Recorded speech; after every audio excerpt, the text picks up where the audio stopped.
नमस्कार दोस्तों, स्वागत है आपका। आज की हमारी कहानी है रिश्तों की कदर। निशा काम निपटा कर बैठी ही थी कि फोन की घंटी बजने लगी। मेरठ से बिमला चाची का फोन था। बिटिया, अपने बाबूजी को आकर ले जाओ, यहाँ से बीमार रहने लगे हैं, बहुत कमजोर हो गए हैं। हम भी कोई जवान तो हो नहीं रहे हैं, अब उनका करना बहुत मुश्किल होता जा रहा है। वैसे भी आखिरी समय अपने बच्चों के साथ बिताना चाहिए। निशा बोली, ठीक है चाची जी, इस रविवार को आते हैं, बाबूजी को हम दिल्ली ले आएंगे। फिर इधर उधर की बातें करके फोन काट दिया। बाबूजी 3 भाई हैं, पुश्तैनी मकान है, तीनों वहीं रहते हैं। निशा और उसका छोटा भाई विवेक दिल्ली में रहते हैं अपने अपने परिवार के साथ। 3-4 साल पहले विवेक को फ्लैट खरीदने के लिए पैसे की आवश्यकता पड़ी तो बाबूजी ने भाइयों से मकान के अपने 1/3 हिस्से का पैसा लेकर विवेक को दे दिया था। कुछ खाने पीने के लिए अपने लायक रखकर दिल्ली आना नहीं चाहते थे, इसलिए एक छोटा सा कमरा रख लिया था। जब तक जीवित थे तब तक के लिए। निशा को लगता था कि अम्मा के जाने के बाद बिल्कुल अकेले पड़ गए होंगे बाबूजी, लेकिन वहाँ पुराने परिचितों के बीच उनका मन लगता था। दोनों चाचियां भी ध्यान रखती थी। दिल्ली में दोनों भाई बहन की गृहस्थी भी मजे से चल रही थी। रविवार को निशा और विवेक का ही कार्यक्रम बन पाया मेरठ जाने का। निशा के पति अमित एक व्यस्त डॉक्टर हैं, महीने के लाखों की कमाई है उनकी। इस तरह से छुट्टी लेकर निकलना बहुत मुश्किल है। मरीजों की बीमारी न रविवार देखती है न सोमवार। विवेक की पत्नी रेनू की अपनी जिंदगी है, उच्च वर्गीय परिवारों में उठना बैठना है उसका। इस तरह के छोटे मोटे पारिवारिक पचड़ों में पड़ना उसे पसंद नहीं। रास्ते भर निशा को लगा विवेक कुछ अनमना गुमसुम सा बैठा है। वह बोली, इतना परेशान मत हो, ऐसी कोई चिंता की बात नहीं है, उम्र हो रही है, थोड़े कमजोर हो गए हैं, ठीक हो जाएंगे। विवेक जीतते हुए बोला, अच्छा खासा चल रहा था, पता नहीं चाची जी को ऐसी क्या मुसीबत आ गई। 2-4 साल और रख लेते तो। अब तो मकानों के दाम आसमान छू रहे हैं, तब कितने कम पैसों में अपने नाम करा लिया तीसरा हिस्सा।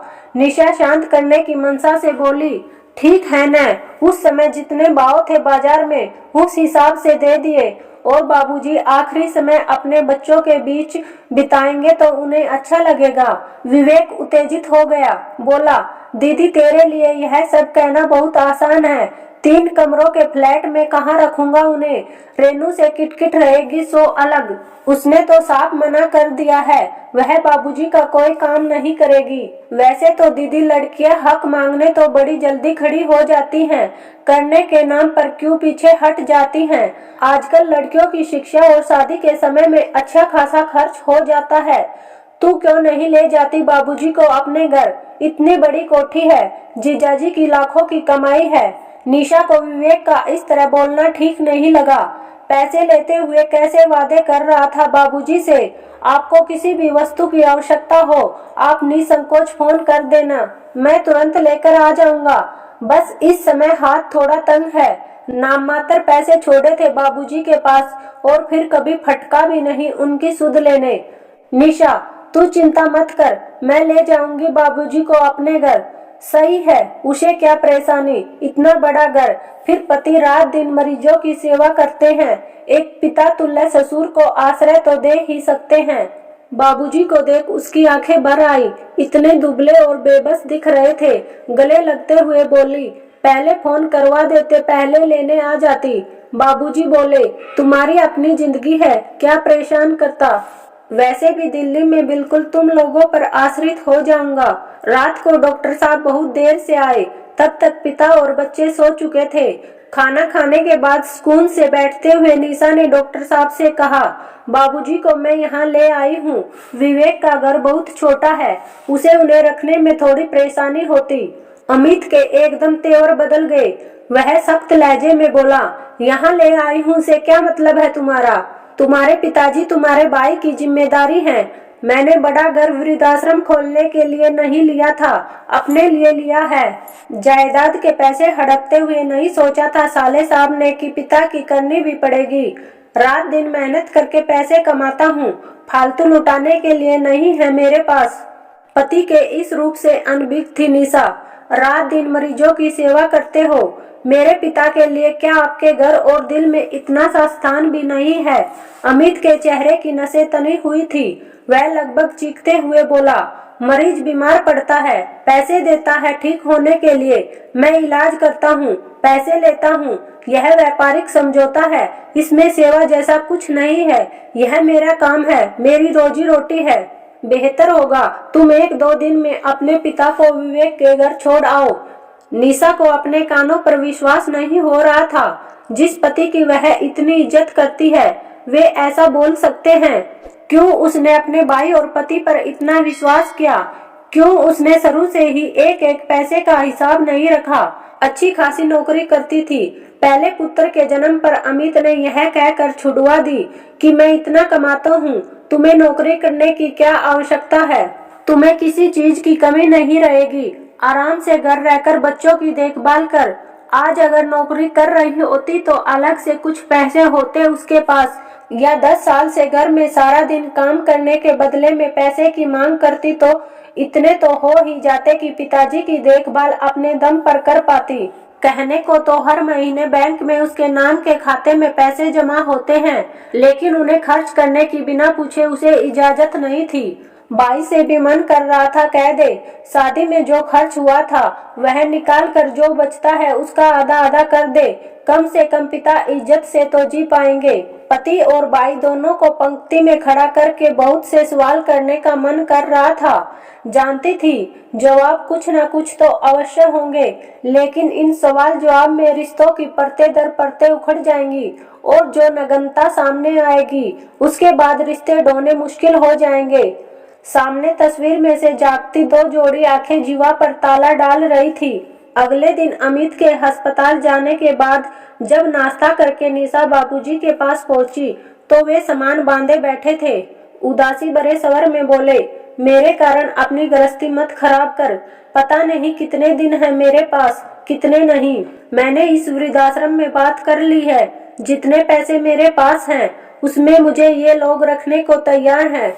ये ले पता तू, मुझे वहाँ छोड़ आ और निश्चित होकर अपनी गृहस्थी संभाल। निशा समझ गई बाबूजी की देह कमजोर हो गई है, दिमाग नहीं। दामाद काम पर जाने से पहले मिलने भी नहीं आया। साफ बात है ससुर का आना उसे अच्छा नहीं लगा। क्या सफाई देती, चुपचाप टैक्सी बुलाकर उनके दिए पते पर उन्हें छोड़ने चल दी। नजरें नहीं मिला पा रही थी, न कुछ बोलते बन रहा था। बाबूजी ने ही उसका हाथ दबाते हुए कहा, परेशान मत हो बिटिया, परिस्थितियों पर कब हमारा बस चलता है। मैं यहाँ अपने हम उम्र लोगों के बीच खुश रहूंगा। 3 दिन हो गए थे बाबूजी को वृद्धाश्रम छोड़कर आए हुए। निशा का न किसी से बोलने का मन कर रहा था, न कुछ खाने का। फोन करके पूछने की हिम्मत भी नहीं हो रही थी वे कैसे हैं। इतनी गलानी हो रही थी कि किस मुंह से पूछे। वृद्धाश्रम से ही फोन आ गया कि बाबूजी अब इस दुनिया में नहीं रहे। 10 बजे थे, बच्चे पिकनिक पर गए थे, 8-9 बजे तक आएंगे।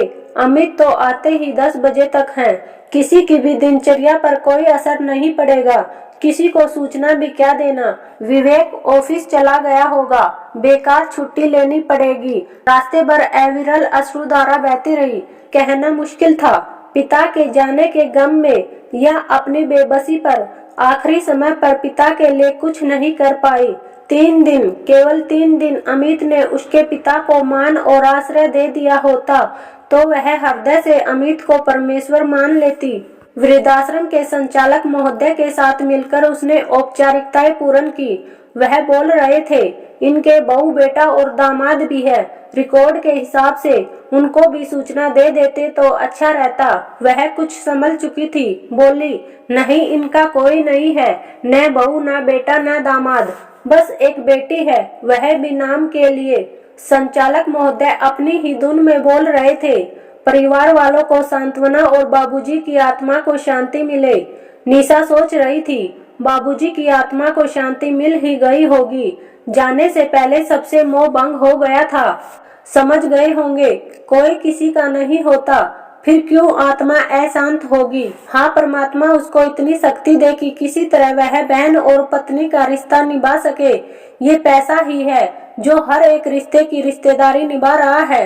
मैं भी एक बेटी हूँ, मगर एक बात कहना चाहती हूँ कि हर इंसान को अपने हाथ नहीं काट देने चाहिए। ममता में होके अपने भविष्य के लिए कुछ ना कुछ रख लेना चाहिए। बाद में तो उनका ही है, मगर जीते जी मरने से तो अच्छा है। धन्यवाद दोस्तों। अगर वीडियो पसंद आई हो तो वीडियो को लाइक और चैनल को सब्सक्राइब जरूर करना। मिलते हैं फिर किसी और कहानी के साथ।